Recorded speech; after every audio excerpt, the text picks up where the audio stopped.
નમસ્કાર વિદ્યાર્થી મિત્રો, પાછલા એપિસોડની અંદર આપણે દળ વિશે, વજન વિશે, ઘનતા વિશે ભણ્યા હતા. હવે આજના આપણે એપિસોડની અંદર આપણે તાપમાન વિશે ભણવાનું છે અને સાથે સાથે અમુક સરસ મજાના એમસીક્યુ પણ આપણે જોવાના છે. તો ચાલો માહિતી મેળવીએ તાપમાન માટેની. મિત્રો, હંમેશા યાદ રાખજો કે તાપમાનના માપન માટે 3 એકમો છે: ડિગ્રી સેલ્સિયસ, ડિગ્રી ફેરનહીટ અને કેલ્વિન. તમે ડિગ્રી બોલો કે અંશ બોલો, બંને એક થયું. તમે મોટા ભાગે આ બંને નામ તો સાંભળ્યા જ હશે, ડિગ્રી સેલ્સિયસ એટલે કે અંશ સેલ્સિયસ અને કેલ્વિન. આ વખતે એક નવો માપક્રમ છે, ડિગ્રી ફેરનહીટ. તો મિત્રો યાદ રાખજો, તાપમાનને માપવા માટેના એકમો કેટલા છે? 3. સેલ્સિયસમાં માપી શકાય, ફેરનહીટમાં માપી શકાય અથવા તો કેલ્વિનમાં માપી શકાય. અને સૌથી પ્રમાણભૂત SI એકમ કયો છે? તો કે કેલ્વિન છે. હંમેશા યાદ રાખજો કે સૌથી પ્રમાણભૂત SI એકમ કેલ્વિન છે.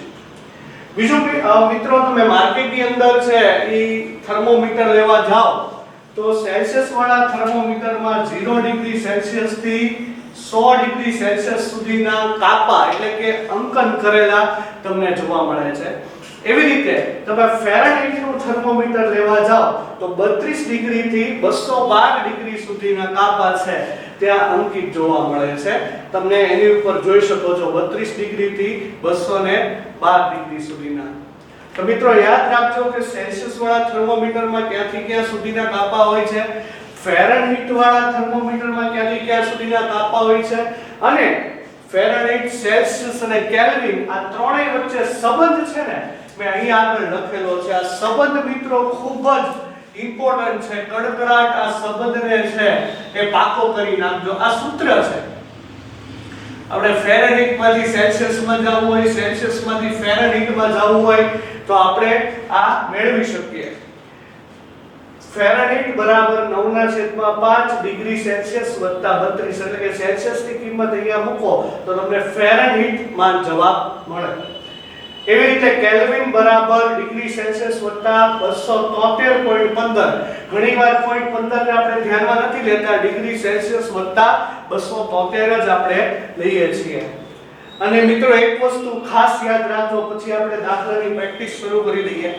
એક વસ્તુ ખાસ યાદ રાખજો કે 0 થી નીચું મૂલ્ય એટલે કે ઋણ મૂલ્ય એ સેલ્સિયસમાં શક્ય છે પણ કેલ્વિનમાં શક્ય નથી. ક્યારે હું તમને એમ નહીં કહું -5 કેલ્વિન, સેલ્સિયસમાં કહી શકીશ -5 ડિગ્રી સેલ્સિયસ એવું કહી શકીશ, પણ કેલ્વિનમાં હું કહી શકીશ નહીં.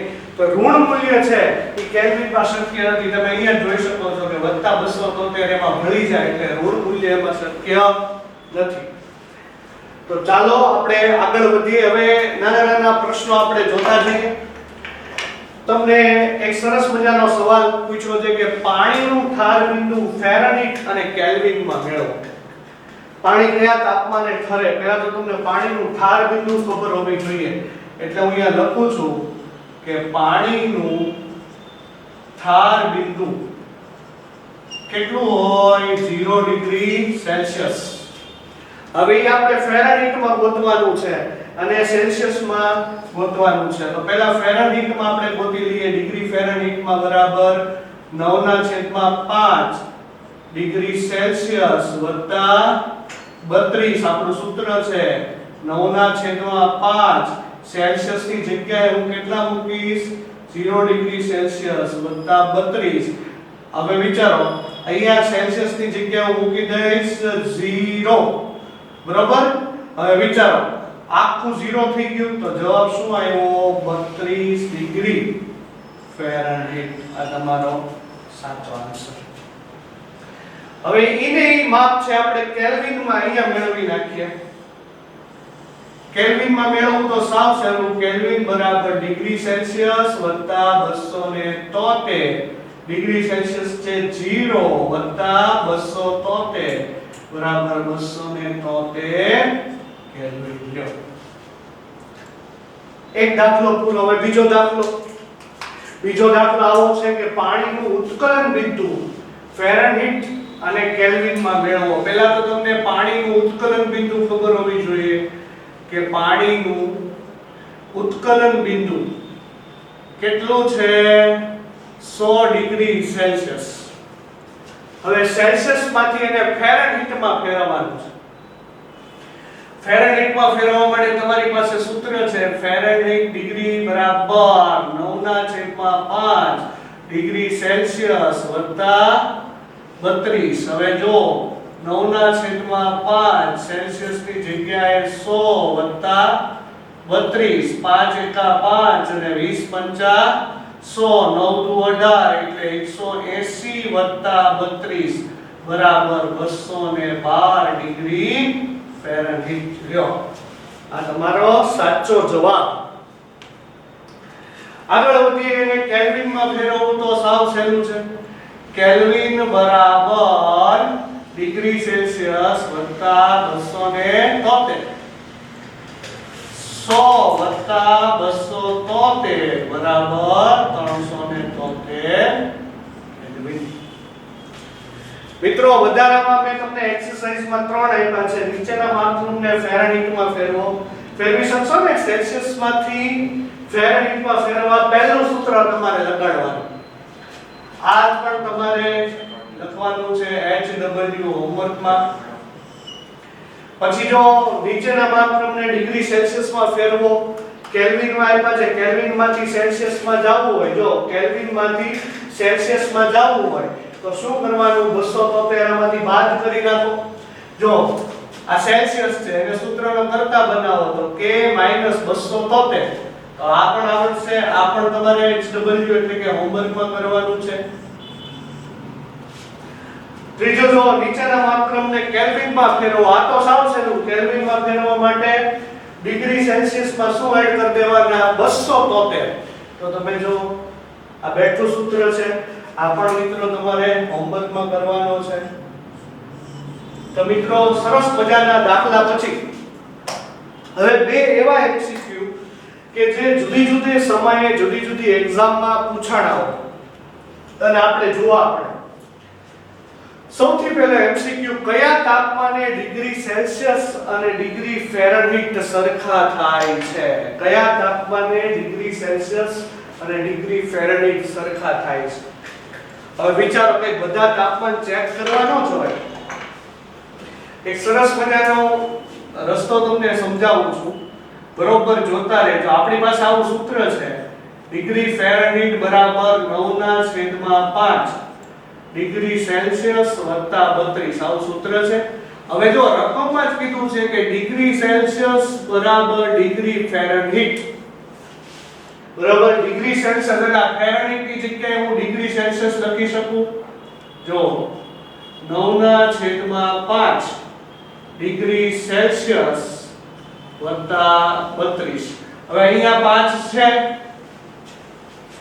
5 નો ગુણાકાર લઈ લઈએ. જોઈ લ્યો, લસા લઈ લઈએ. 9 ડિગ્રી સેલ્સિયસ. હવે આ 32 ગુણ્યા 5 તમે કરી શકો ને ફટાફટ. 5 દુ 10 ની 0 વધી ચડી 1 5 તેરી 15 ને 1 16 160 ડિગ્રી કરી શકો.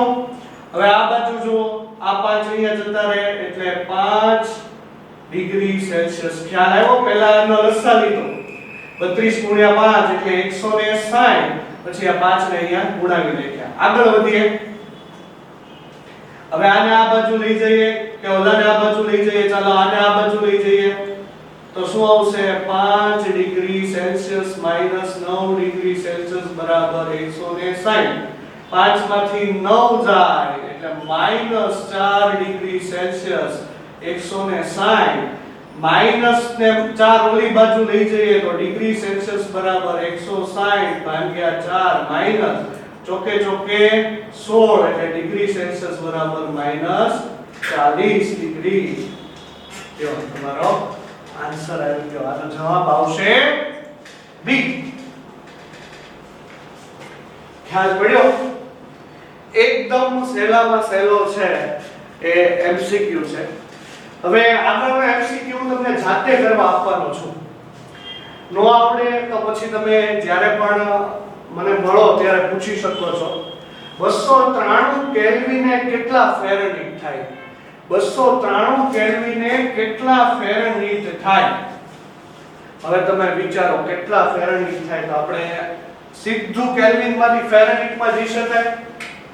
કેલ્વિન માંથી પહેલા સેલ્સિયસ માં જવાય, સેલ્સિયસ માંથી પછી ફેરનહીટ માં. ચાલો જોઈએ કે પહેલા ડિગ્રી સેલ્સિયસ આપણી પાસે સૂત્ર છે કેલ્વિન બરાબર ડિગ્રી સેલ્સિયસ વત્તા 273. તો ડિગ્રી સેલ્સિયસ બરાબર કેલ્વિન ઓછા 273. તમારી પાસે જે 293 કેલ્વિન ઓછા 273 કેટલા આવશે? 20 ડિગ્રી સેલ્સિયસ. ચાલો હવે તમારી પાસે સૂત્ર છે 9/5 ડિગ્રી સેલ્સિયસ વત્તા 32. 9/5 અહીંયા મૂકી દઉં 20 વત્તા 32. હવે જો તો 5 ચોક 20, 9 ચોક 36 વત્તા 32. તો જો જવાબ શું આવ્યો? 68 ડિગ્રી ફેરનહીટ. તો વિદ્યાર્થી મિત્રો, મજા આવી આજના આ એપિસોડની અંદર. આપણે જુદા જુદા દાખલા, જુદા જુદા એમસીક્યુ ટેક્સ્ટ બુકમાં નથી આપ્યા, પણ ખાસ સ્પેશિયલી મેં તમને સોલ્વ કરાવ્યા. આ ત્રણ જે મેં હોમવર્કમાં આપ્યા છે એ ખાસ સૂત્ર જોઈને સોલ્વ કરજો. નો આવડે તો તમે મને પૂછી શકો છો. બરોબર, આજના એપિસોડની અંદર આપણે અહીં સુધી રાખીએ. ફરી મળીશું નવા એપિસોડની અંદર. ત્યાં સુધી જોતા રહો જ્ઞાનગુરુ ઓનલાઈન. Thank you.